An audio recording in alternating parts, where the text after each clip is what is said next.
సబర్మతి ఆశ్రమం, గాంధీజీ సబర్మతి ఆశ్రమం. ఇది మనం మ్యూజియంలోకి ఎంటర్ అవుతున్నాం ఇప్పుడు. అప్పటి లెటర్స్ కానీ ఆయన రాసిన లెటర్స్ కూడా ఎగ్జిబిషన్లో చరకాలు ఎక్కువ. అప్పట్లో పేపర్లు, న్యూస్ పేపర్స్ అవే ఎక్కువ ఎగ్జిబిషన్లో ఉంచారు. స్వాతంత్ర పోరాటంలో దెబ్బలు తగిలిన వాళ్ళు దండి సత్యాగ్రహం, దండి సత్యాగ్రహం, ఉప్పు సత్యాగ్రహం అంటున్నారు. గుజరాతీ లాంగ్వేజ్ అర్థం కావట్లేదు. చెరక లాగా ఉంచారు. గాంధీ డిఫరెంట్ డేస్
ఫొటోస్ ఎక్కువ ఉన్నాయి. ఈ ఆశ్రమం అంతా కూడా ఫొటోస్, అప్పుడు రాసిన న్యూస్ లెటర్స్, డీటెయిల్స్ అవన్నీ కూడా జస్ట్ అలా ఉంచారు.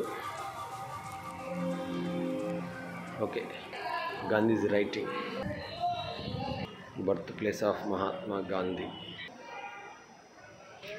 సో ఓవరాల్గా మ్యాక్సిమం ఒక 1 అవర్లో మనం కంప్లీట్ అయిపోతుంది. అంతా కూడా ఎక్కువ చెట్లు ఉన్నాయి. But it's very good, nice to see Sabarmati ఆశ్రమం. Okay, right.